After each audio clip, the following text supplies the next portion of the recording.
앞뒤 좌우로 한번 인사할까요? 네, 가정의 달은 잘 보내고 계신가요? 가정의 달을 맞이해서 부모님을 찾아뵙고 오는 이들도 있고,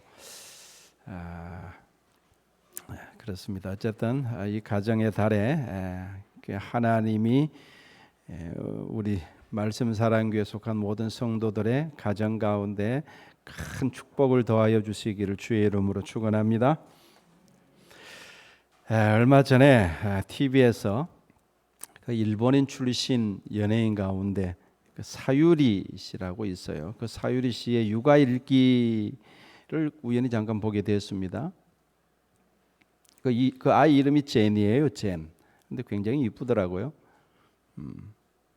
근데 그 젠을 출산하게 된 이야기를 들으면서 제가 참 많은 생각을 하게 되었습니다. 어떻게 해서 젠을 출산하게 되었느냐?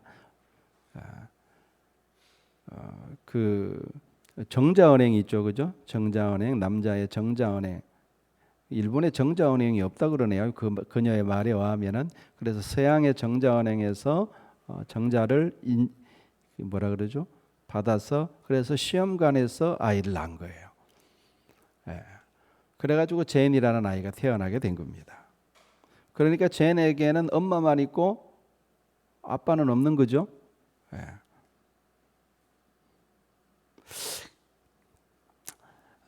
뭐 그렇게라도 아들을 얻게 된 사유리 씨만의 사연이 있겠죠. 우리가 알지 못하는 그런 사연이 있을 것입니다. 근데 제가 뭐 충격을 받은 것은 시험관으로 아기를 낳았다. 뭐 이거는 뭐 공공연하게 일어나는 일이니까 그것 때문에 제가 충격을 받은 게 아니라 그 사유리 씨와 아들 젠의 모습을 굉장히 행복한 가정의 모습으로 TV에서 연출하고 있더라는 거예요. 굳이 아빠가 없어도 행복한 가정을 이룰 수 있다는 뉘앙스를 강하게 풍기고 있었어요. 저는 그렇게 보였어요. 저는 이걸 심각하게 봤습니다. 이런 어떤 TV 프로그램도 오늘날 전 세계적으로 확산되고 있는 젠더 이데올로기의 영향인지 모르겠어요. 어쨌든 우리가 살고 있는 이 시대에 전통적인 가정의 개념이 서서히 무너지고 있다는 느낌을 받는 거예요. 그래서 제가 이제 생각을 좀 깊이 하게 되는 거죠. 전통적인 어떤 가정의 개념, 가정의 모습이 오늘 우리 시대에 이르러 서서히 무너지고 있다는 그런 느낌을 지울 수가 없었어요. 여러분 지난 수천 년의 역사 가운데 그 인류 역사를 그러니까 고고학적으로 이렇게 뭐라 그럴까요? 이렇게 증명할 수 있는 인류 역사만 따지면은 한 7천 년 정도 되지 않습니까? 그 수천 년의 역사 가운데 남자와 여자가 결혼하여 가정을 이룬다는 그런 가정의 정체성이 흔들린 적이 없어요. 그런 적이 있나요? 한 번도 없습니다. 물론 그 각 가정의 속사정을 살펴보면은 뭐 부부 간의 갈등, 고부 간의 갈등, 부모 자식 간의 갈등 등 수없이 많은 문제들이 있지만 가정 자체가 파괴될 위기에 처한 적은 없습니다. 사람은 태어나면 당연히 부모님의 보살핌 가운데 자라가다 나다가 나중에 장성하게 되면 부모님으로부터 분가해서 한 남자와 한 여자가 결혼해서 새로운 가정을 일구고 살아가는 것을 우리는 당연하게 생각하죠. 그렇죠? 거기에 대해서 이의를 제기한 적이 한 번도 없다는 겁니다. 그런데 오늘날 동성애가 전 세계적으로 퍼져가고 젠더 이데올로기가 확산됨에 따라서 이 전통적인 가정의 개념 자체가 흔들리고 있는 거예요. 가정이라는 개념 자체가 지금 흔들리고 있어요. 꼭 남자와 여자가 결혼해서 가정을 이루어야 하는가 하는 근본적인 의문이 제기되고 있다는 겁니다.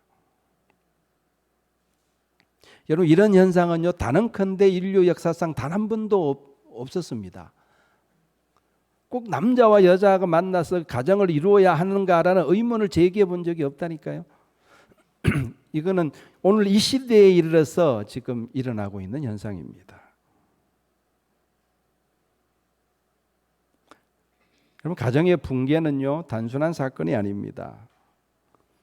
차라리 나라가 무너지고 사라진다면 그것은 그렇게 놀랄 일이 아니에요. 왜냐하면 지난 수천 년의 역사 가운데 나라가 무너지고 또 새로운 나라가 일어나는 것은 수없이 반복되어 왔기 때문에 한 나라가 무너졌다, 그건 그렇게 놀랄 일이 아니에요. 그러나 가정이 붕괴된다, 이거는 정말 심각한 이야기고 놀랄 만한 이야기입니다.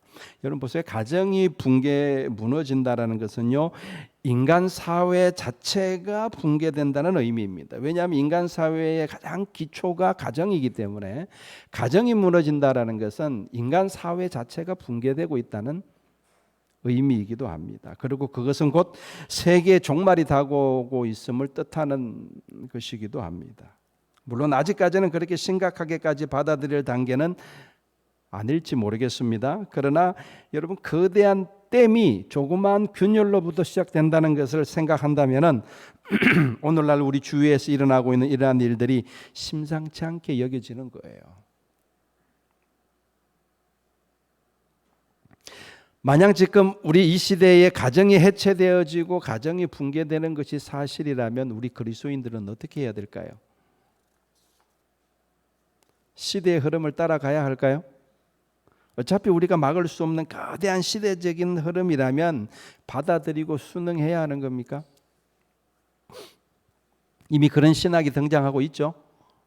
오늘날 성소수자들을 옹호하기 위해서 퀴어 신학이라는 것이 등장했습니다.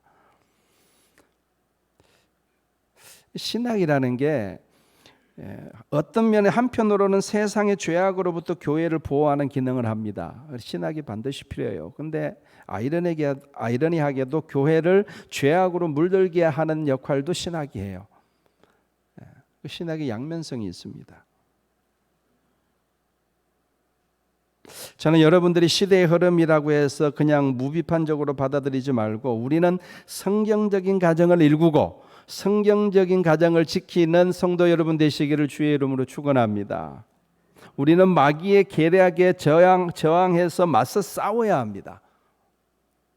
마귀는요, 하나님이 세우신 가정과 교회, 하나님이 세우신 기관이 두 개잖아요. 하나는 가정이고 하나는 교회인데 그 두 개를 그렇게 파괴하고 무너뜨리고 싶어 해요. 마귀는. 아담 이후로 지금까지 마귀는 그 짓거리를 하고 있는 거예요.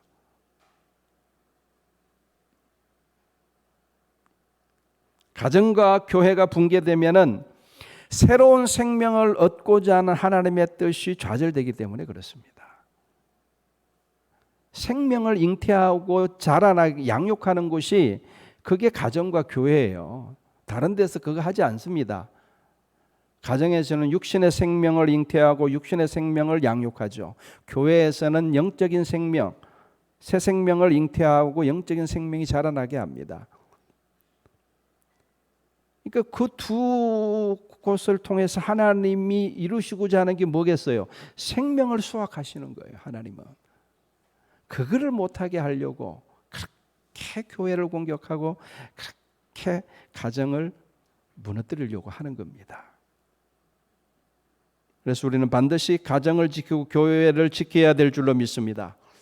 자, 오늘은 가정에 대해서만 좀 간단하게 말씀드리겠습니다. 자, 첫 번째로 우리는 반드시 성경적인 가정을 이루어야겠다는 결심을 해야 됩니다. 사실 한 20, 30년 전에만 해도 40, 50년 전에만 해도 이런 결심을 우리가 할 이유가 뭐가 있어요? 당연히 다 그렇게 살아가는데 다. 근데 지금은 그게 이제 결심이 필요한 시대가 됐어요. 나는 반드시 시대의 흐름을 따라가지 않고 성경적인 가정을 이루겠다. 이 결심을 해야 돼요. 특별히 우리 젊은이들, 시집장가 가지 않는 젊은이들은 반드시 그런 결심을 하길 바랍니다.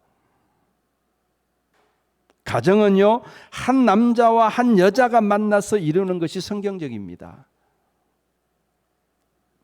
아담이 독처하는 것이 좋지 못하다고 여겨서 그 아담의 뼈로 하와를 만드셔서 그 배필로 삼으시고 가정을 일구게 하신 분이 하나님이세요.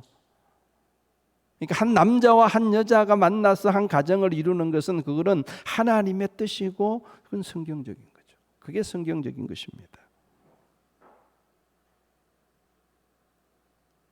아무리 세상이 혼자 살 것을 부추기고 남자와 남자가 결혼하거나 여자와 여자가 결혼하는 것을 허용한다 할지라도 그것이 하나님의 뜻과 위배된다는 사실을 우리는 의심하지 말아야 합니다.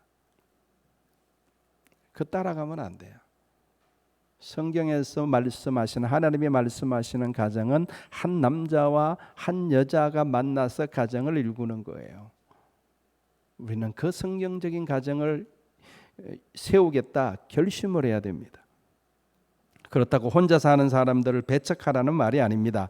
미혼모로서 자녀를 혼자 키우는 사람들을 비난하라는 뜻도 아닙니다. 동성결혼을 한 사람들을 미워하거나 정오하라는 말도 아닙니다. 그런 사람들이 내 이웃이고 내 동료이면은 그들의 프라이버시를 존중해 주십시오. 함부로 비난하지 말라는 말입니다. 그들과 친해지고 내가 하는 말을 그들이 들을 준비가 되면은 그때서 우리는 성경의 교훈을 말할 수 있겠죠. 그런 준비가 되기 전에는 함부로 비난하거나 멀리하는 것은 그건 지혜롭지 못한 거예요. 그건 지혜에 속한 문제입니다. 우리는 비둘기같이 순결해야 되지만 동시에 뱀같이 지혜로워야 됩니다. 나하고 신앙이 다르다는 이유로, 생각이 다르다는 이유로 그 사람을 미워하고 멀리하는 것은요, 그건 지혜롭지 못한 거예요. 그렇게 하라는 이야기가 아니고, 제가 다만 말씀드리고 싶은 것은 세상 사람들이 어떤 주장을 하고 어떤 모습으로 살아가든 적어도 하나님의 자녀인 나는, 그리고 내 자녀는 반드시 하나님의 뜻을 따라 성경적인 가정을 이루겠다.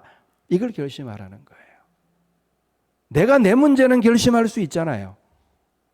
세상에서 뭐라고 그러든 나는 성경적인 가정을 이루겠다. 내 자녀는 반드시 성경적인 가정을 이루게 하겠다. 이거 결심하자는 겁니다. 내가 결심하면 길은 하나님이 열어주실 줄로 믿습니다.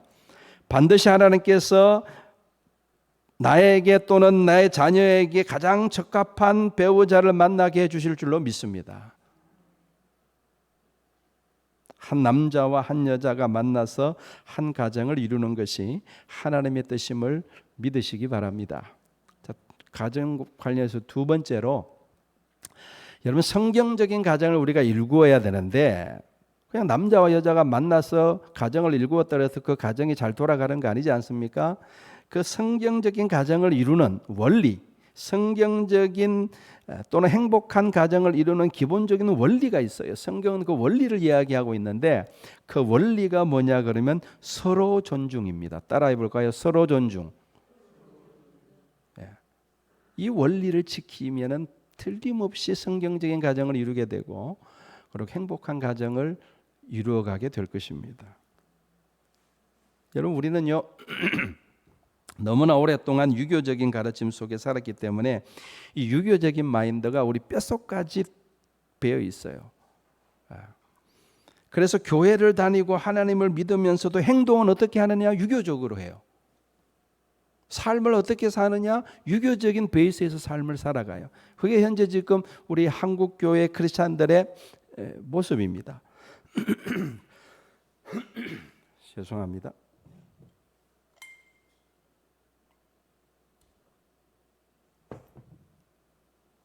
그 대표적인 그 유교적인 그 가르침을 따라 살아가는 대표적인 삶의 현장이 어디냐 그러면 가정이에요. 여러분 유교적인 가정은요 기본적으로 가부장제입니다. 즉 집안에서 가장 나이 많은 남자가 절대적인 권력을 가지고 집안 사람들을 지배하는 거예요. 이게 유교적인 가르침에서의 가정의 보편적인 모습입니다. 오늘날 그런 가부장적인 모습이 많이 없어졌다 하지만 여전히 그 DNA가 우리 속에 남아 있어요. 그래서 그 안에서 여전히 오늘날 가정 안에서 아내와 자식들은 신음하고 있습니다.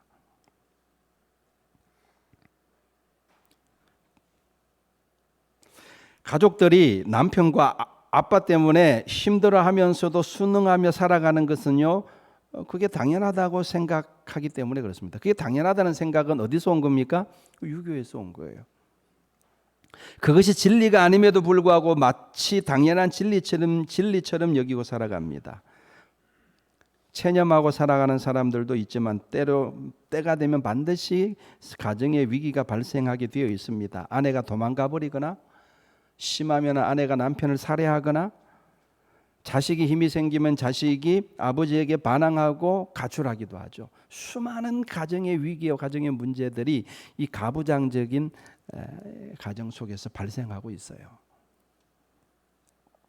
그러면 이혼하고 새로운 가정을 이루면 나아지느냐? 또 자식이 분가해서 새로운 가정을 이루면 나아지느냐? 그렇지 않아요. 여전히 유교의 망령 아래에 있기 때문에 또 문제가 발생할 가능성이 많습니다. 여러분, 이 가부장적인 가정의 모습이 성경에도 등장하는데 그 최초로 등장하는 곳이 창세기 3장 16절입니다. 같이 한번 찾아서 읽어볼까요? 성경 한번 찾아보세요. 창세기 3장 16절.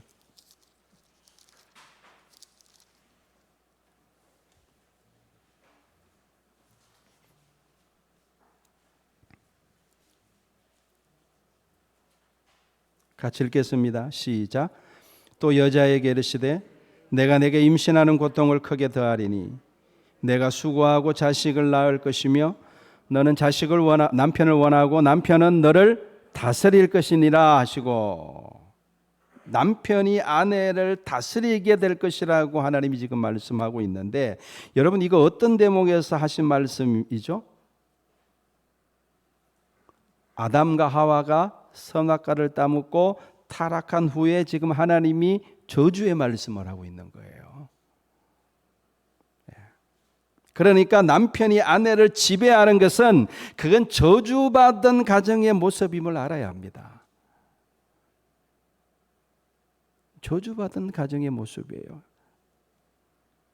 원래 하나님이 세우신 가정의 모습은요 그렇지 않습니다. 아담이 이브를 보고 내 뼈 중에 뼈요 살 중에 살이로다 하였습니다. 그만큼 아끼고 사랑했다는 의미죠.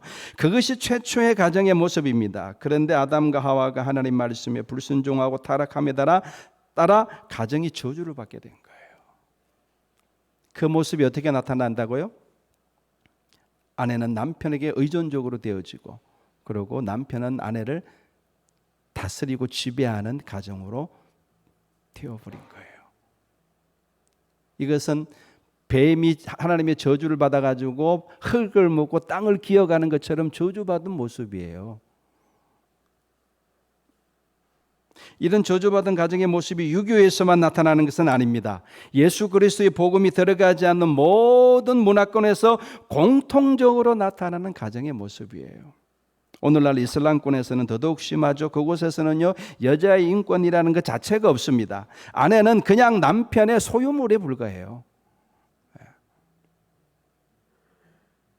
반면에 기독교 문화권인 서구 사회에서는 여자의 인권이 많이 향상되었죠. 그곳에서는 가부장적인 가정의 모습은 찾아보기 어렵습니다.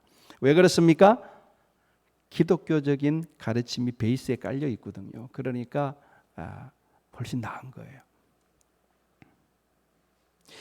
이 저주받은 가정이 치유되고 회복되는 것은요 예수님이 이 땅에 오신 이유입니다. 예수님이 이 땅에 오셔가지고 마귀의 저주로부터 우리를 자유하게 하셨죠. 그래서 가정도 원래의 가정으로 회복되어지기 시작한 거예요. 그래서 사도 바울이 이 예수님을 만나고 거듭난 후에 회복된 가정의 모습에 대해서 기록하고 있는데, 그 대표적인 말씀이 바로 에베소서 5장 6장 말씀이에요. 그 에베소서 5장 6장 말씀을 통해서 복음으로 회복되어진 원래 하나님이 디자인한 가정의 모습이 어떠한지를 사도 바울은 구체적으로 우리에게 가르쳐주고 있는 것입니다. 거기서 바울은 뭐라고 말하냐 하면은 그리스도께서 너희를 사랑하신 것 같이 너희도 사랑 가운데서 행하라 라고 말씀하면서, 오늘 본문에 우리가 읽은 것처럼 그리스도를 경외함으로 어떻게 하라고요? 피차 복종하라. 이게 성경적인 가정의 모습입니다.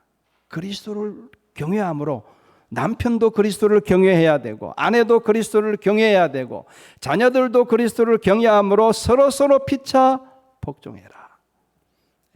이게 원래 하나님이 만드신 가정의 모습, 그게 성경적인 가정을 이루는 대원칙인 것입니다. 서로 사랑하고 서로 존중하는 것입니다. 그 여러분 에베소서 5장에서 뭐라고 말합니까? 아내는 남편에게 순종하고 남편을 존중하라 그러죠. 그리고 남편에게는 뭐라 그럽니까? 아내를 자기 목숨처럼 사랑하라 그러죠. 그리스도께서 교회를 사랑한 것처럼 남편들도 아내를 자기 몸처럼 그렇게 사랑할지니라 이렇게 말합니다. 자녀에게는 뭐라고 명령합니까? 주 안에서 부모에게 순종해라 라고 말씀합니다. 부모에게는 뭐라고 말합니까? 자녀들을 노엽게 하지 마라. 자녀들의 인격을 존중해 줘라 라고 이야기를 합니다. 이 모든 가르침들은 한마디로 말해서 서로 존중하고 서로 사랑하라는 거예요. 그렇게 될 때 우리는 성경적인 가정을 이루어 가게 되고 행복한 가정을 이루어 가게 될 줄로 믿습니다.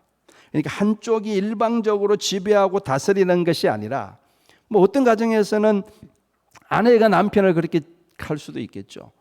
한쪽이 한쪽을 일방적으로 다스리고 지배하는 것이 아니라 서로 존중하고 서로 사랑하는 겁니다. 그것이 성경적인 가정을 일구는 비결인 것입니다. 그 말씀에 우리가 순종할 때 가정에 마귀의 저주가 틈타지 못하게 될 줄로 믿습니다.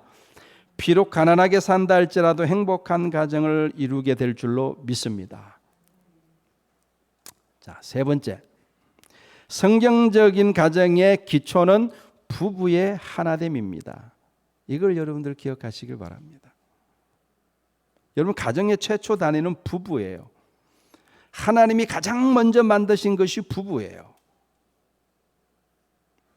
남자가 부모를 떠나서 그 아내와 합하여 둘이 한 몸을 이루는 것이 그게 가정의 시작입니다. 이것을 깨닫는 것이 매우 중요합니다.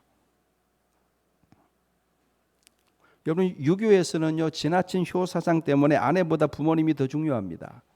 그리고 대를 잇는 것이 너무너무 중요하기 때문에 아내보다 자식이 더 중요해요.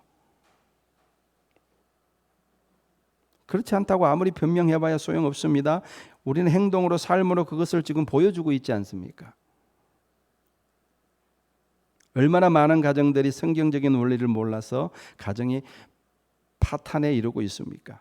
하나님이 가정을 세우셨는데 우리가 하나님의 뜻대로 하지 않고서야 어찌 행복한 가정을 이룰 수 있겠습니까? 여러분 가정의 비극은요 보세요 대부분 뭐 비슷합니다. 가정의 비극은 언제 시작되느냐 그러면요 남편이 아내보다 부모를 더 챙길 때 그때부터 비극이 시작되는 거예요. 남편이 아내보다 자식을 더 챙길 때부터 그때부터 가정의 비극이 시작되는 겁니다. 또는 아내가 남편보다 친정부모를 더 챙기고 아내가 남편보다 자식을 더 챙길 때부터 그때부터 가정의 비극이 시작되는 거예요.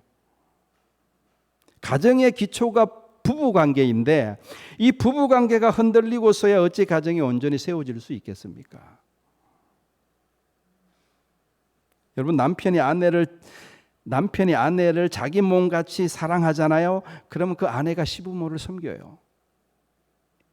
남편가 혹시 아내가 눈치가 없어서 신부모를 섬길 생각을 못할 수도 있겠죠. 그렇다고 해서 아내를 제껴두고 다이렉트로 부모를 섬기면 안 되는 겁니다. 반드시 아내와 상의해서 하나 된 상태로 부모를 섬겨야 되는 거예요. 이런 부분에 있어서 남편들은 아내에게 숨기는 것이 없어야 됩니다. 남편이 아내를 진정으로 사랑하면 아내는 남편의 말에 반대하지 않습니다. 오히려 남편보다 더 적극적으로 시부모를 섬길 수 있어요. 그게 아름다운 가정인 거예요. 아내도 마찬가지죠. 남편이 눈치가 없어가지고 친정부모를 잘 챙겨주지 못하고 섬기지 못할 수 있습니다. 그렇다고 해서 남편 제껴두고 몰래 친정부모 챙기면요, 그러면 이제 가정에 이제 위기가 오는 거예요. 아내가 남편을 진정으로 사랑하고 존중하면요, 남편은요, 대부분의 남편은 다 아내가 하지 않은 대로 하게 되어 있습니다. 자녀도 마찬가지예요. 아내가 남편보다 자녀를 더 사랑하면 부부관계에 반드시 틈이 생기게 되어 있습니다. 그것이 심해지면 남편은 어떻게 합니까? 가정에서 외로움을 느끼니까 밖으로 돌게 되는 거예요. 아내는 반드시 자녀보다 남편을 먼저 챙겨야 합니다. 남편도 반드시 자녀들보다 아내를 먼저 챙겨야 해요. 그렇게 부부가 서로 사랑으로 하나 될 때, 그때 부모님과의 관계도 원만하게 되고 자녀들도 정서적으로 안정적으로 자라게 될 줄로 믿으시길 바랍니다. 그게 성경적인 원리니까. 부부의 하나됨, 둘이 한 몸을 이룰지니라, 둘이 부부의 하나됨, 이것이 행복한 가정의 기초임을 기억하시기 바랍니다. 그거 안 되고는요, 다른 건 가정에서 다른 건 안 되게 되어 있습니다. 행복한 가정 어렵습니다. 만약에 남편이 아내를 무시한다고 해봐요. 그 맨날 그것을 자녀들이 보고 자라는데 남편에게 그렇게 무시받은 아내를 자녀들이 커가지고 그 엄마를 존중할 것 같아요? 그런 일은 있을 수 없습니다. 반대도 마찬가지죠. 허구한 날 아내에게 구박당하고 이렇게 기죽어 사는 남편을 나중에 자녀들이 장성해서 그 아버지를 존중할 것 같습니까? 그런 일은 있을 수 없어요. 모든 행복한 가정의 기초는 부부의 하나됨, 여기서부터 출발하는 겁니다. 이거보다 더 중요한 것은 없어요.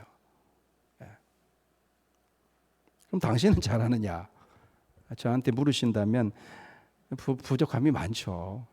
정말 부족함이 많은 것 같아요. 저는 아내도 잘 못 챙기고 부모님도 잘 못 챙기고 자식들도 잘 못 챙기는 것 같습니다.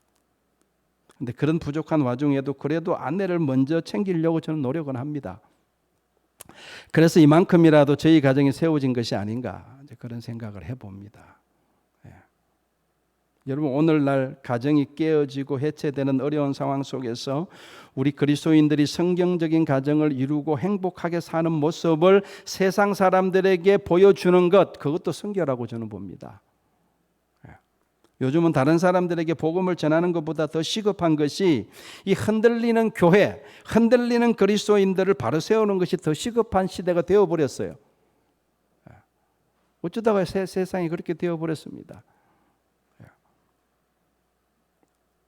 그래서 저와 여러분들이 바른 성경적인 가치관을 가지고 굳건하게 서 있는 것, 그것 또한 선교가 될 줄로 믿습니다. 그래서 주위에서 얼마나 가정이 깨어지는 이야기들이 많이 들립니까? 그럴 때 우리가 성경적인 어떤 그런 기초 위에 정말 행복한 가정을 이루는 것을 세상 사람들이 본다면은 당신네 가정은 어떻게 해서 아이들도 그렇게 부모님 말씀 잘 듣고 어떻게 그렇게 행복해요라고 물을 거 아닙니까? 안 묻더라도 보지는 않겠어요? 그럴 때 우리는 그들에게 할 말이 있는 거죠. 우리 가정은 하나님을 섬기는 가정이다. 당신들도 하나님을 섬겨라. 그럼 행복한 가정을 이룰 수 있다. 이런 자연스럽게 전도되는 것이 되지 않겠어요? 그래서 이 가정을 올바르게 성경적으로 일궈가는 것도 너무너무 중요한 과제다. 특별히 오늘날 같이 가정이 해체되어가는 이 어려운 시국에 이건 너무나 중요한 미션이고 중요한 과제다. 이것을 기억하시면서 오늘 제가 드리는 말씀을 베이스로 해서 여러분 개인적으로도 더욱더 말씀을 묵상하는 가운데 여러분들이 우리 모든 말씀 사람교회 모든 성도들이 다 행복한 가정을 일구어 갈 수 있기를 주님의 이름으로 축원합니다. 기도하겠습니다.